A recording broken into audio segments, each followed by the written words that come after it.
Bismillahirrahmanirrahim. Assalamualaikum warahmatullahi wabarakatuh. Baiklah, insya-Allah hari ini kita akan teruskan pelajaran kita di bawah subjek UPKK, iaitu pelajaran pertama tayamum. Baiklah, mari kita mulakan. Erti tayamum. Erti tayamum ialah menyapu debu tanah yang suci ke muka dan kedua belah tangan hingga ke siku dengan syarat dan rukun yang tertentu bagi menggantikan wuduk atau mandi wajib apabila telah masuk waktu solat fardu. Seterusnya kita masuk kepada anggota tayamum. Baiklah, anggota tayamum ada dua. Yang pertama adalah muka, yang mana anggotanya adalah dari tumbuhnya rambut hingga ke dagu dan dari anak telinga kanan hinggalah ke telinga kiri. Dan yang kedua ialah dua belah tangan hingga ke siku, iaitu dari hujung jari hingga ke siku, iaitu tangan kanan dan kiri awak. Seterusnya kita masuk kepada dalil tayamum.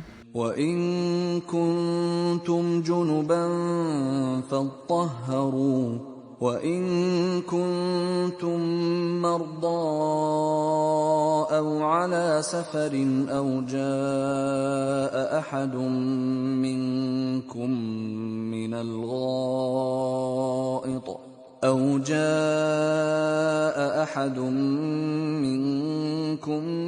من الغائط أو لامستم النساء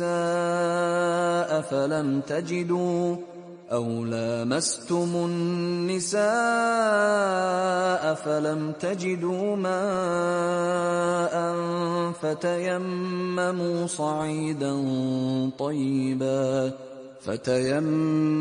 صعيدا طيبا فامسحوا بوجوهكم وأيديكم منه. Sadaqallahul azim. Maksudnya, dan jika kamu junub, yakni berhadas besar, maka bersucilah dengan mandi wajib. Dan jika kamu sakit, tidak boleh terkena air, atau dalam pelayaran, yakni musafir, atau salah seorang dari kamu datang dari tempat membuang air, atau kamu menyentuh perempuan sedang kamu tidak mendapat air untuk berwuduk dan mandi, maka hendaklah kamu bertayamum dengan debu tanah yang suci dengan menyapu muka dan kedua tangan kamu dengan debu tanah itu.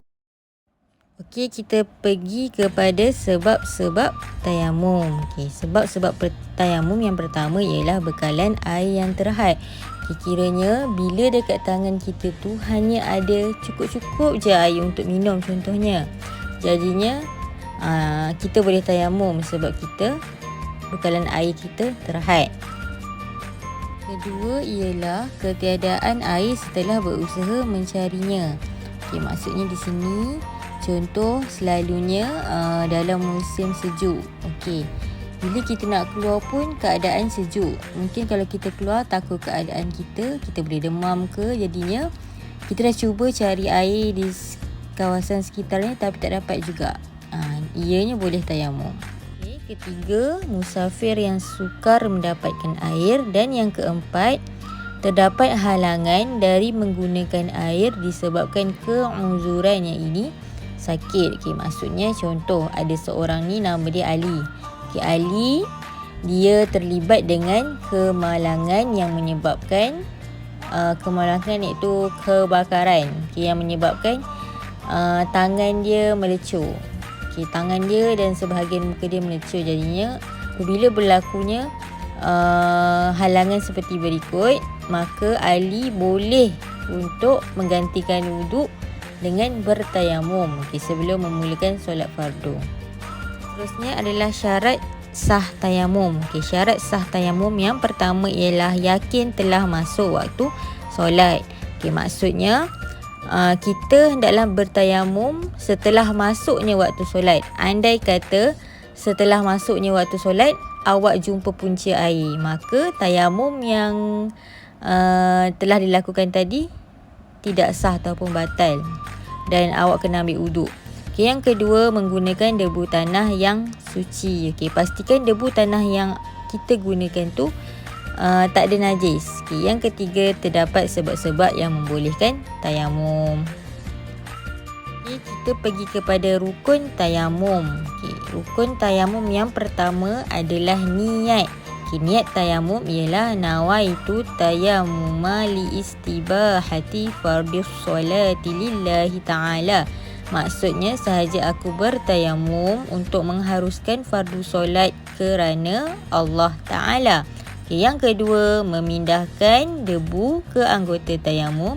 Yang ketiga, menyapu muka. Yang keempat, menyapu kedua-dua belah tangan hingga ke siku secara bersilih ganti. Okay, maksudnya tangan kanan dulu dan diteruskan dengan tangan kiri. Okay, yang kelima dan yang terakhir adalah tertib, iaitu secara berturutan. Ini cara-cara tayamum. Kita belajar tata cara tayamum yuk. Pertama, membaca basmalah. Selanjutnya, meletakkan kedua tangan di atas debu yang bersih dan suci. Mengusap muka dengan debu atau tanah sambil mengucapkan niat. Bismillahirrahmanirrahim. Nawaitut tayammuma listibahatis salati fardhan lillahi ta'ala. Artinya, sengaja aku Bertayamum untuk melakukan salat fardu karena Allah Ta'ala. meletakkan kedua tangan di atas debu yang berbeda untuk diusapkan ke kedua tangan sampai siku.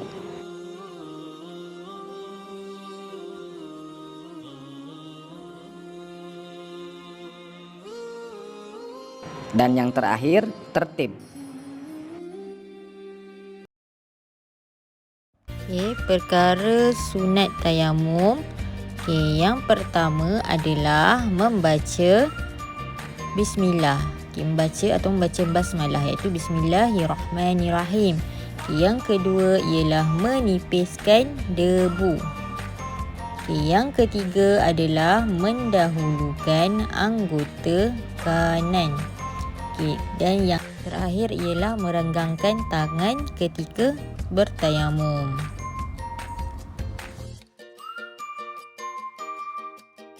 Seterusnya adalah perkara yang membatalkan tayamum. Okay, yang pertama, berlaku perkara yang membatalkan wuduk. Okay, contoh, keluar sesuatu dari dubur atau kubul, bersentuh kulit lelaki dan perempuan yang bukan mahram. Okay, yang kedua adalah murtad, iaitu keluar dari agama Islam. Dan yang ketiga ialah mengetahui adanya air setelah bertayamum. Okay, jika seseorang bertayamum kerana ketiadaan air, kemudian wujudnya air, maka terbatallah tayamum secara automatik. Yang terakhir adalah hikmah pensyariatan tayamum. Okay. Pertama ialah Islam agama yang sesuai dan praktikal dalam semua keadaan. Okay. Yang kedua, tayamum merupakan rahmat Allah kepada hamba-Nya. Dan yang ketiga, Islam itu adalah agama yang mudah. Setakat ini saja pembelajaran kita berkenaan tayamum. Saya harap semua pelajar dapat memahaminya dengan baik. InsyaAllah berjumpa lagi pada kelas yang akan datang. Assalamualaikum warahmatullahi wabarakatuh.